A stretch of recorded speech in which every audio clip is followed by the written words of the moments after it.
नहमदुहु व नुसल्ली अला रसूलिहिल करीम अम्मा बाद। अल्लाह ताला ने कुरान मजीद फरमाया कि कुल्लु नफ्सिन ज़ाइक़तुल मौत, जो भी जान है उसने मौत का जायका चखना है। और फिर फरमाया कि अल्लाह ताला वो ज़ात है जो तुम्हें तुम्हारी मरने वाली जगह, यानी कत्ल होने वाली जगह की तरफ लेकर घेर के ले जाता है। और फिर फरमाया कि जब किसी का वक़्त आ जाता है तो ना एक लम्हा आगे होता है ना पीछे होता है। और फिर फरमाया कि फिर अल्लाह तुम्हें मौत देता है और तुम पर जो फरिश्ता मुकर्रर है। यानी मौत एक ऐसी हकीकत है कि जो भी जी रूह दुनिया में आया उसने आखिरत में अल्लाह के पास जाना ही जाना है, और अल्लाह ताला ने उससे दुनियावी अमाल का हिसाब लेना है। और मौत एक ऐसी चीज़ है कि जब किसी के मतलब, क्योंकि ये मौत का फ़ैसला जब इंसान दुनिया में आता है तो माँ के पेट में ही उसकी ज़िंदगी लिख दी जाती है कि ये इतनी देर जिंदा रहेगा। ये तो अल्लाह का बड़ा ही शुक्र है कि उसने हमें मौत का दिन नहीं बताया। अगर अल्लाह ताला ने हमें मौत का दिन बताया होता ना, तो हमारी हालत उस मुजरम जैसी होती जिसको कोई 20 साल पहले सजाए मौत सुना दी जाती। वो आदमी 20 साल ही जनाब मरते रहो, मैंने फलान दिन मुझे फांसी हो जानी है। इससे किसी मुजरम को जनाब ओ जी मुझे तो फलान दिन फांसी हो जानी, मुझे तो 10 साल या 15 साल बाद फांसी हो जानी, मैंने तो मर जाना, मैं तो मर जाना। ये अल्लाह का बड़ा शुक्र है उसने हमें मौत का वक़्त नहीं बताया। अगर वक़्त बताया होता हम रोज़ाना ज़िंदा होते, रोज़ाना मरते, तो फिर ये इंसान की आजमाइश भी ना होती। तो इसलिए मेरे भाइयों, ये अल्लाह का फजल है कि उसने हमें मौत का वक़्त नहीं बताया। और दूसरी चीज़ कि जब इंसान का वो आखिरी वक़्त आता है तो फिर आसमान से वो सीधा फरिश्ता उसके ऊपर आता है और उसकी रूह को कब्ज़ करता है। बहुत सारे वाक़यात हम देखते हैं कि जनाब घर से आदमी खुशी खुशी निकलता है, रास्ते में एक्सीडेंट होता है और जनाब उसने कई आदमी फौत हो जाते हैं, शहीद हो जाते हैं। असल में वो उनकी जगह वो मुकर्रर थी। घर से तो वो अपने काम के लिए निकला, लेकिन हकीकत के अंदर वो अपने काम के लिए नहीं, वो अपने रब के पास जाने के लिए निकला। मैंने एक आदमी को देखा जो अपने घर से निकला, 40 किलोमीटर दूर है, और जब वो घर से निकला उससे बहुत तेज़ी के साथ उसने 40 किलोमीटर का फासला सिर्फ 15 मिनट में तय किया। और जनाब आगे एक ट्रक आया, ट्रक के नीचे उसने मोटरसाइकिल मार दी और ये वहीं पर फौत हो गया। असल बात ये नहीं थी, असल बात ये थी कि उसका वक़्त मुकर्रर आ चुका था और उसको देर हो रही थी कि जल्दी पहुंच, वहाँ पर तेरा आखिरी वक़्त है, जल्दी पहुंच।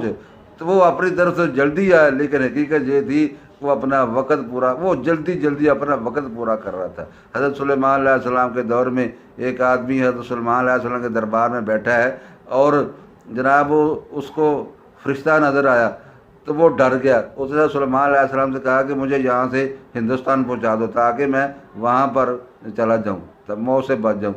तो वो जनाब फरिश्ता वहाँ पहुँचा तो उसने कहा कि तुम यहाँ आ गए हो। उनके हाँ, मैं तो हैरान होकर तुम्हें देख रहा था कि अल्लाह ने तो मुझे हुक्म दिया कि इसकी जान हिंदुस्तान में कब्ज़ करनी है और ये बंदा सुलेमान अलैहिस्सलाम के पास बैठा है। तो फिर जब वो हिंदुस्तान में पहुँचा तो उसकी अल्लाह ने उस फरिश्ते की जान कब्ज़ कर ली। तो जब फरिश्ता उसके पास आता है, मौत का फरिश्ता, तो उसके सीधा उसके पास आता है। तो नबी सल्लल्लाहु अलैहि वसल्लम ने फरमाया कि जब किसी नेक आदमी की रूह कब्ज़ होती है तो हद्दे नगा जहाँ तक नज़र आता है ने बहुत ही अच्छे सफ़ेद कपड़ों वाले, रोशन चेहरों वाले खूबसूरत फरिश्ते दूर दूर तक बैठे होते हैं। आखिर पर मलकुल मौत आते हैं और कहते हैं कि ए नेक रूह, चल अल्लाह की रहमत उसकी जन्नत की तरफ। तो वो जनाब नबी से फरमाया कि उसकी रूह जिस्म से ऐसे निकलती है जैसे मश्क से पानी का कतरा निकलता है, इतनी आसानी से। गोया कि फिर भी तकलीफ़ होती है क्योंकि ये तकलीफ़ ही मौत की निशानी है। तो बहरहाल फिर वो फरिश्ता उस आदमी की रूह को ले, फिर उसका जो रूह जो है उसको बड़े साफ़ सुथरे जन्नती कफन में रखता है और जन्नती कफन में रखने के बाद आसमान की तरफ ले जाता है। और आसमान रास्ते के अंदर उसको फरिश्ता मिलता है। वो कहता है ये कौन सा यानी खुश नसीब इंसान है, कौन सी नेक रूह है जिसको तुम लेके जा रहे हो।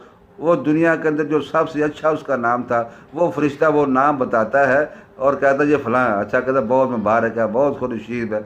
आसमान पर जाते हैं और फिर कहते हैं कि मैं हूँ। वो जिन फरिश्ता जो है वो दरवाज़ा खटखटाता है, और खटखटाने के बाद वो कहता है दरवाज़ा खोलो। कहता कौन है तुम्हारे साथ? फलां है। हाँ, वो फरिश्ता जिन्हें जो गेट कीपर था वो कहता हाँ मुझे हुक्म हुआ कि इसके लिए दरवाज़ा खोल दो, तो फिर उसका दरवाज़ा खोल देता है। तो ये जो नेक रूहें हैं ये आसमान पर जाती हैं, वहाँ पर इल्लीयीन उसको कहते हैं, वहाँ पर नेक रूहें चली जाती हैं। और उसके बाद जब दूसरा बुरा आदमी फौत होता है तो नबी सल्लल्लाहु अलैहि वसल्लम आया कि ऐसे यानी कि डरावनी शक्लों वाले फरिश्ते आकर बैठना शुरू हो जाते हैं उस बंदे के पास, हत्ता कि जहाँ तक उसकी नज़र जाती है ना वो यानी कि डरावनी शक्लों वाले फरिश्ते बैठे होते हैं। आखिर पर मलकुल मौत आते हैं तो उससे कहते हैं वो बदबख्त रूह निकल इस जिस्म से। वो जनाब वो जिस्म के अंदर छुपती फिरती है, रूह जिस्म के अंदर छुपती फिरती है, लेकिन उसको वो जब फरिश्ता खींचता है तो रसूलुल्लाह सल्लल्लाहु अलैहि वसल्लम आया कि उसकी रूह ऐसे निकाली जाती है जैसे कांटों के ऊपर अगर रेशमी कपड़ा डाला जाए और उसको ज़ोर से खींचा जाए और कांटे उस रेशमी कपड़े को तार तार कर देते हैं, और उसको इस तरह यानी तकलीफ़ों के साथ उसकी रूह को निकाला जाता है। और एक बात जगह तो यह उसको मार भी पड़ती है, उसको यानी कि लोहे के थोड़े और गुर्ज भी पड़ती है बहरहाल। तो फिर वो फरिश्ता उसको लेकर आसमान की तरफ जाता है। रस्ते के अंदर वो फरिश्ता मिलता है, हाँ भाई ये कौन सा बदबख्त इंसान है इसकी रूह को लेके जा रहे हो? जो दुनिया के अंदर सबसे बुरा उसका नाम था वो नाम ले कहता है ओ ये फलां बंदा, जो फलां बंदा हंता है, जिस नाम के साथ से बड़ी चिढ़ थी, बड़ा गुस्सा आता था, वो नाम वो लेता है फरिश्ता। जब आसमान पर जाते हैं तो फिर उससे कहते दरवाज़ा खोलो, कौन? फलां। नहीं जी ये दरवाज़ा नहीं खुला। तो उनके इसके लिए आसमान के दरवाजे नहीं खुलते। तो फिर वो जो रूह है उसको लेकर फरिश्ता ज़मीन पर आता है। ज़मीन की तहों के अंदर सिज्जीन है, जहाँ पर ये बदबख्त लोग, ये जो बुरे इंसान हैं जो अल्लाह की नाफरमानियाँ दिन रात करते हैं, और कभी उन्हें वो नहीं आया कि जिस रब ने हमें इतनी नेमतें दी उसका शुक्र करने के बजाय उसकी नाफरमानी करते हैं, तो वो फिर रूह सिज्जीन में चली जाती है।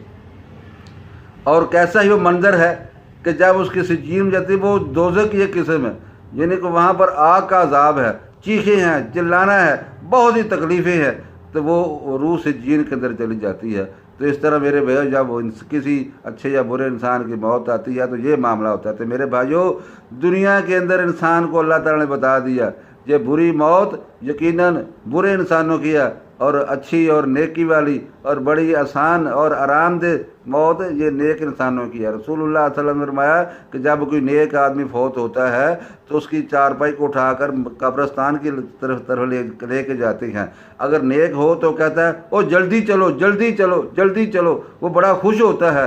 तो जब वो बुरा आदमी जब फौत होता है तो नबी सल्लल्लाहु अलैहि वसल्लम फरमाया हाय हाय तुम मुझे कहाँ लेके जा रहे हो, हाय हाय, हत्ता कि अल्लाह के रसूल इतना चीखें मारता है, इतना दर्दनाक तरीके से रोता है कि सिवाय इंसानों को और जिन्नों के, इंसानों के और कोई नहीं, यानी और सब सुनते हैं। अगर इंसान उसकी चीखों सुन ले तो ये बेहोश हो जाए। तो मेरे भाइयों दुनिया से ये देख लो ये मामला बनने वाले हैं, इन चीज़ों से बचने के लिए दुनिया के अंदर सामान लेके जाओ, और जो कोशिश करेगा अल्लाह उसकी कोशिश में बरकत देगा। अल्लाह किसी मेहनत करने वाले की, किसी नेकी करने वाले की नेकी को कभी ज़ाया नहीं करता, उसे पूरा सिला देता है। और बंदा इससे बड़ी अल्लाह की रहमत और क्या हो सकती है कि बंदा एक नेकी करता है तो अजर 10 गुना बल्कि 700 गुना बल्कि बेशुमार गुना लिखा जाता है, और बंदा बुराई एक करता है तो बदी एक ही लिखी जाती है। फिर भी इंसान के गुनाह बढ़ जाएं तो इससे बड़ी बदबख्ती और क्या। तो इसलिए मेरे भाइयों दुनिया के अंदर जितना आखिरत का दस्तरखान, आखिरत का सामान, आखिरत की करेंसी नेकी जमा हो सके कर लो, इसी नेकी की वजह से आप तमाम तकलीफ़ों से बचेंगे। अल्लाह हमें समझने और अमल की तौफीक।